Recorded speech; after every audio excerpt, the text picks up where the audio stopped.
السلام علیکم ناظرین، ایم ایچ ٹی نیوز سے آپ کا میزبان محمد انیس تبسم پروگرام عوام سے عوام تک کی آواز میں آپ کے سامنے حاضر ہے جی۔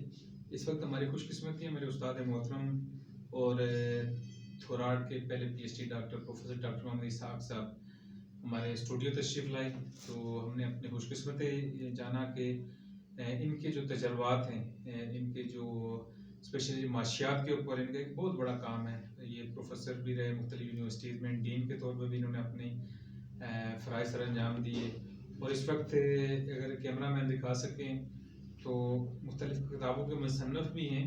اس وقت میرے ہاتھ میں پروفیسر ڈاکٹر محمد اسحاق کی ایک کتاب ہے، سماجی اقتصادیات اور پائیدار ترقی کے حوالے سے، سسٹینیبل ڈیولپمنٹ کے حوالے سے ان کا ایک بڑا کام ہے۔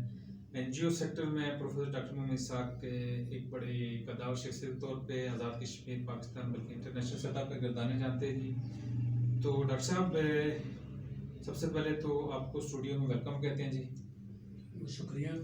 تو اس حوالے سے کیونکہ آپ کی مصروفیات کا میں ادراک ہوتا ہے اور ہم نے آپ کو ریکویسٹ کی، آپ ہماری ریکویسٹ پہ یہاں پہ آئے۔ ہمارے ناظرین اس وقت جو آپ کو دیکھ رہے ہیں، سب سے پہلے تو آپ ہمیں بتائیں کہ آپ کی پی ایچ ڈی کس شعبے میں تھی اور یہ پی ایچ ڈی آپ نے کس سن میں کی، اور اپنا ہلکا سا تعارف بھی جو ہمارے ناظرین جو انٹرنیشنل سطح پہ آپ کو دیکھتے ہیں، آپ کے جو مختلف جگہوں میں آپ کے شاگرد بھی موجود ہیں، تو آپ بتانا پسند کریں گے جی؟ میں نے پی ایچ ڈی میں نے پہلے امریکہ میں داخلے کی کوشش کی، تو میرا وہاں ان کی ریکوائرمنٹ پوری نہیں کر سکا، مالی ریکوائرمنٹ جو انہوں نے مجھے کہا کہ وہ نہیں پوری کر سکا میں، تو اس وقت تو بہت یہاں ماحول ہی اور تھا۔ تو میں نے پھر یہ کیا کیا کہ پشاور یونیورسٹی میں نے داخلہ لیا، تو ایم فل میں داخلہ لیا، اور ایم فل میں داخلے کے بعد وہاں میں چلا گیا، تو وہاں پر میرے ساتھ یہ ہوا کہ وہاں پورے پاکستان سے میرٹ کی بنیاد پر 10 اسٹوڈنٹ جو ہے چنے گئے ہیں وہاں، جنہوں نے ہم نے وہاں پر جا کے ایم فل کے لیے وہ کوالیفائی کیا۔ تو ایم فل کے لیے جب ہم کوالیفائی کر رہے تھے تو 8 مہینے ہم نے وہاں سیمسٹر میں لگائے، تو ہماری جب ٹیسٹ ہوئی تو اتفاق سے it was my good luck کہ میرا جو ہے میرا میرٹ پر بہت اچھے نمبر آئے جو سیمسٹر کے حوالے سے۔ تو یونیورسٹی کے وائس چانسلر صاحب نے جب ہمارا رزلٹ دیکھا تو مجھے کہا کہ آپ کا رزلٹ بہت اچھا ہے، تو آپ بجائے ایم فل کے آپ کو پی ایچ ڈی کے لیے ہم نے ریکمنڈ کیا ہے۔ تو یہ میرے لیے بڑی خوشی کا کام تھا کہ یہ کون سے عرصے میں آپ کی پی ایچ ڈی تکمیل تک پہنچی؟ یہ پی ایچ ڈی جو ہے میں نے سن 85 سے شروع کیا اور سن 88 تک جو میں نے شروع کام کیا۔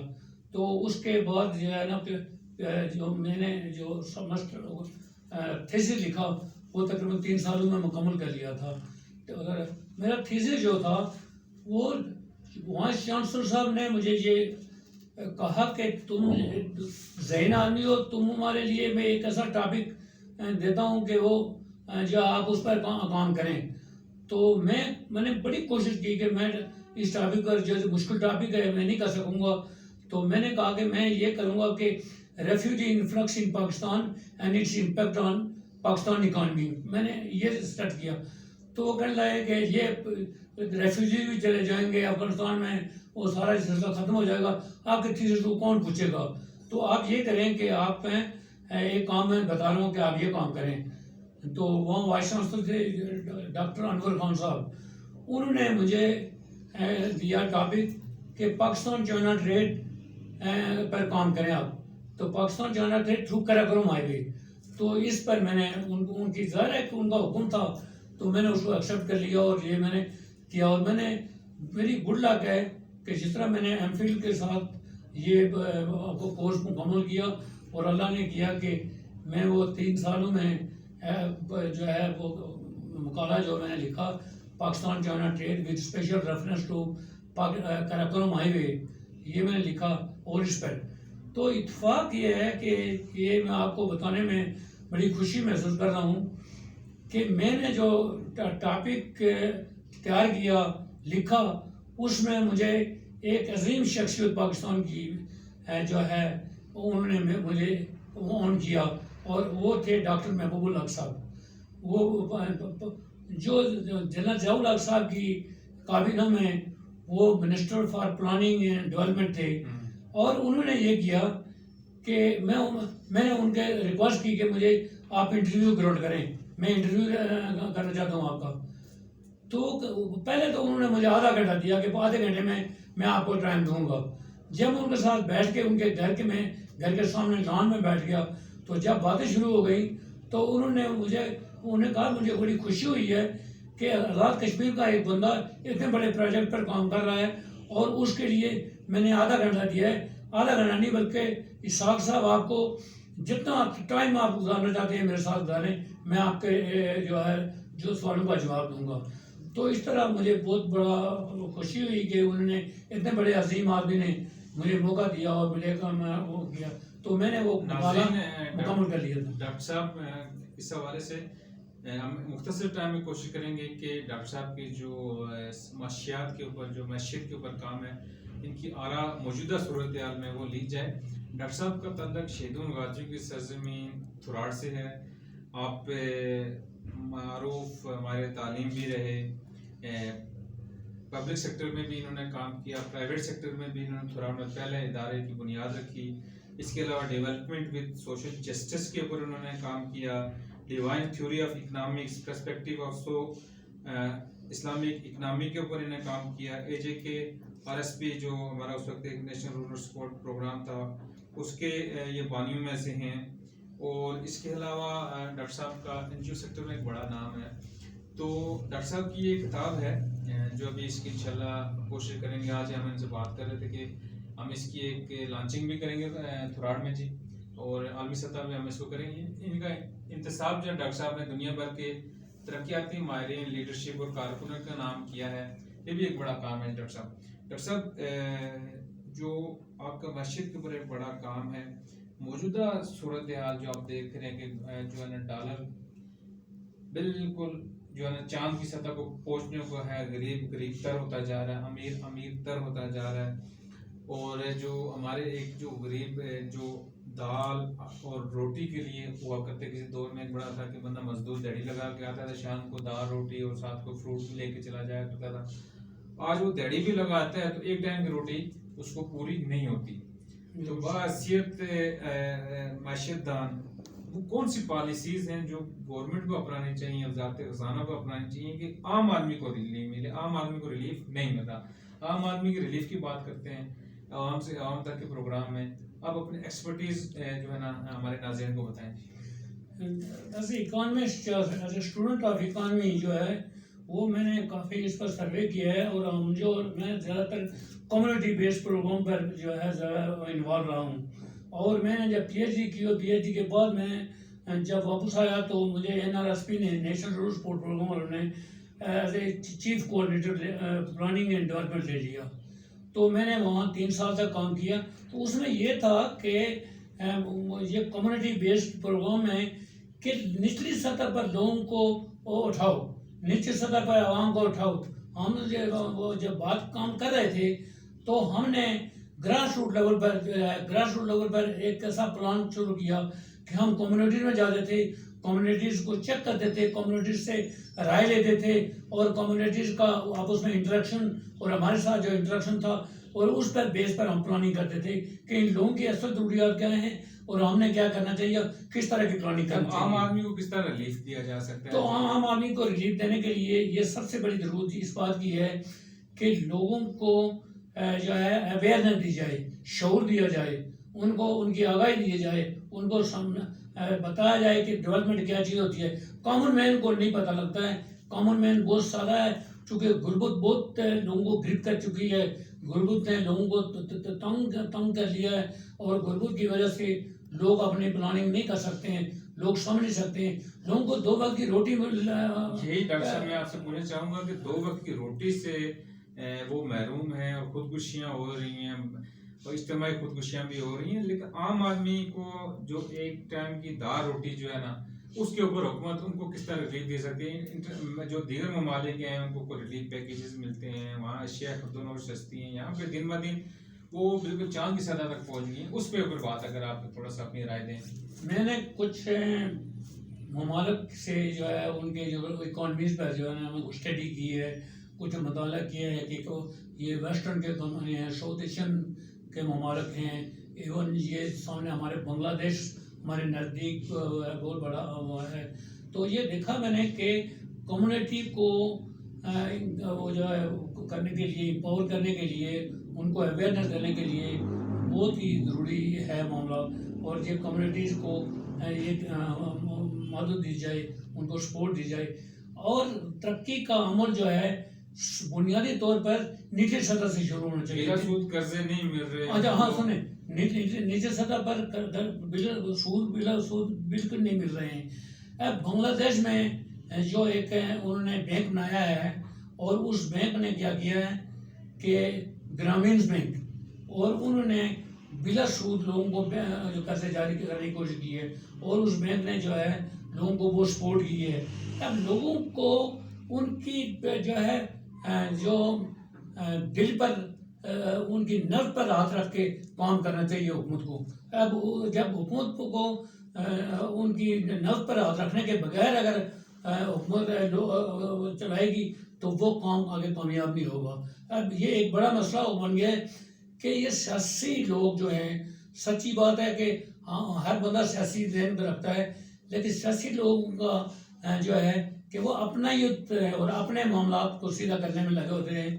اب یہاں میں نے دیکھا ہے کہ کچھ لوگ پرائم منسٹر بنے ہیں، انہوں نے حکومتیں سنبھالی ہیں، تو ان کے جو ایڈوائزر بنائے ہیں انہوں نے پرسنل چوائس پر ایڈوائزر بنائے ہیں، جو اپنے ذاتی پسند کے لوگ یا اپنے ذاتی. تو یہ لوگ ترقی کا، جن کو ترقی کا دور کا بھی واسطہ نہیں ہے، وہ ترقی کیسے کریں گے؟ یہ بہت ناممکن بات ہے. کوشش یہ کرنی چاہیے کہ لوگوں کے نبض پر ہاتھ رکھ کے دیکھنا چاہیے کہ ان کی ضروریات کیا ہیں، اور ان کو ہم کیسے وہ کر سکتے ہیں، ایڈریس کر سکتے ہیں. اور ایڈریس کرنا بہت ضروری ہے. لاسٹلی ڈاکٹر صاحب، ہم آپ کا ایک اور نیا سیشن بھی رکھیں گے جس میں ہم مختلف دوستوں کو بھی بلائیں گے، جس میں وہ آپ کے ساتھ کراس کوشچننگ بھی ہوگی. لاسٹلی یہ بتائیں کہ ہمارا ملک جو ہے نا IMF جو ہے نا ایک بڑی ٹرم استعمال ہوتی ہے کہ IMF قرضہ دے گا تو یہ ہوگا. IMF جو ہے نا ہم اس کے قرضے کے شکنجے میں پھنسے ہیں، جس کی وجہ سے یہ مہنگائی جو ہے نا عروج پکڑ رہی ہے. تو وہ کیا پاسبلٹیز ہیں کہ ہم IMF سے چھٹکارا حاصل کر سکیں، اور ہم جیسے جو سفید پوش لوگ ہیں وہ غربت کے جو بالکل گڑھے میں دھنس چکے ہیں وہ اس سے چھٹکارا حاصل کر سکیں؟ بڑا ہی ریلیونٹ سوال ہے، بڑی پرمپٹ وہ ہے، اس کی ضرورت ہے اس پر ایڈریس کرنے کی. اور یہ جو ہے IMF کا جو کنسیپٹ آیا ہے، یہ 1944 میں بریٹن ووڈ کانفرنس سے ہوئی تھی عالمی سطح پر. اور یہ بریٹن ووڈ کانفرنس میں 2 ادارے بنائے تھے، international bank for reconstruction and development اور ورلڈ بینک. یہ 2 ادارے بنائے گئے تھے. اس وقت جو ہے لوگوں کی اکانومی کمزور تھی، لوگ نئے نئے ترقی میں داخل ہوئے تھے، اور لوگوں نے ابھی سوچا کہ ہم جو ہے ہمیں ضرورت ہوتی ہے. تو ان کی گریونسز تھی، ان کے گریونسز کو دور کرنے کے لیے کوشش کی گئی ہے کہ بھائی ان کا کوئی تھوڑا کیا کرے. لیکن یہ ڈیولپمنٹ کا اس وقت 70 سال سے زیادہ ہو گیا ٹائم. تو یہ جو اس وقت تک ہم IMF کے مرہون منت ہیں، یہ سب سے بڑی غلطی ہے. میں اس کو کنٹراڈکٹ کرتا ہوں. میں اس کو کہتا ہوں کہ IMF کے علاوہ الٹرنیٹیو ہم نے سوچنا چاہیے، ہم نے کوئی ایسے ویز اینڈ مینز رکھنا چاہیے. اب ہمارے لوگ اتنے بیرونی ممالک میں کام کر رہے ہیں، وہ اتنے جو ریمیٹنسز بھیج رہے ہیں، ہم اس سے فائدہ اٹھا سکتے ہیں. ہم اس سے اور بہت سارے لوگوں کو جو ہے انوالو کر سکتے ہیں، کمیونٹیز کو انوالو کر سکتے ہیں. ایک پھر یہ کرنا چاہیے کہ ہمیں جو ہے عوام کو، چھوٹے لوگوں کو بجائے اسے قرضے دینے کے، ہم ان کو اس میں شامل ترقیاتی عمل میں شامل کریں. اس کے حوالے سے کچھ اسکیمیں اس طرح کی لانچ ہوں گے، ان کو اپنے پاؤں پہ کھڑا کیا جائے، جس طرح ہم بیکاری بنانے کی بجائے بیکاری بنانے کی بجائے ان کو جو ہے اپنے پاؤں پر کھڑا کرنا بہت ضروری ہو گیا ہے.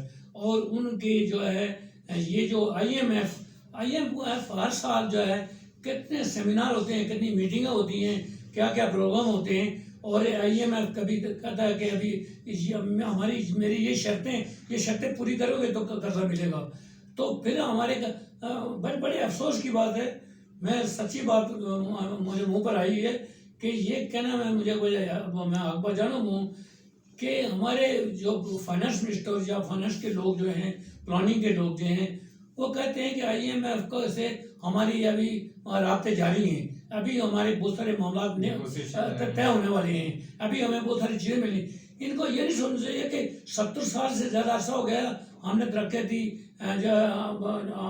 آگے نکل چکے ہیں، تو ہمیں کم از کم اب IMF کا سوچنا نہیں چاہیے، ہمیں جو ہے کوشش کرنی چاہیے. پھر میں نے دیکھا ہے کہ یہ دوسرے ممالک کو، ہنگری کی میں نے دیکھی ہے مثال دیکھی ہے، چائنا کی مثال دیکھی ہے، بہت سارے اور سوئٹزرلینڈ کی مثال دیکھی ہے، بنگلہ دیش کی مثال دیکھی ہے، نیوزی لینڈ کی مثال دیکھی ہے. میں نے ان کا یہ معاملہ دیکھا، وہ انہوں نے اپنے پاؤں پر کھڑا ہونے کے لیے بہت سارے پلان تیار کر لیے ہیں، ان کے کمیونٹیز کو آگے لے جانے کے لیے انہوں نے بہت ساری پلاننگ کر لی ہے، منصوبہ بندی کر لی ہے. لیکن میں حیران ہوں کہ ہمارے جو پلانرس ہیں، بڑے بڑے جو اس پر وہ دعوے کرتے ہیں کہ ہم ملک کے عوام کی صلاحی ان کی بہتری کر رہے ہیں، اس سے کچھ نظر نہیں آ رہا ہے، کوئی سامنے اس کی کوئی ایسی نشانی نہیں آ رہی ہے. ڈاکٹر صاحب ہمیں بتا رہے ہیں ڈاکٹر صاحب کی بات آپ سن رہے ہیں کہ ابھی تک جو نا جو ہمارے وزارت خزانہ ہے، پلاننگ اینڈ ڈیولپمنٹ ہے، وہ عوام کی نفس کے اوپر ہاتھ رکھ کے مینس کہ ان کو ریلیف نہیں دے رہے. دیگر ممالک کی ڈاکٹر صاحب نے مثال دی. انشاءاللہ نیکسٹ کسی پروگرام میں پھر ہم ڈاکٹر صاحب کو مدعو کریں گے. ڈاکٹر صاحب کی اس کتاب کی جلدی اناگوریشن ہوگی.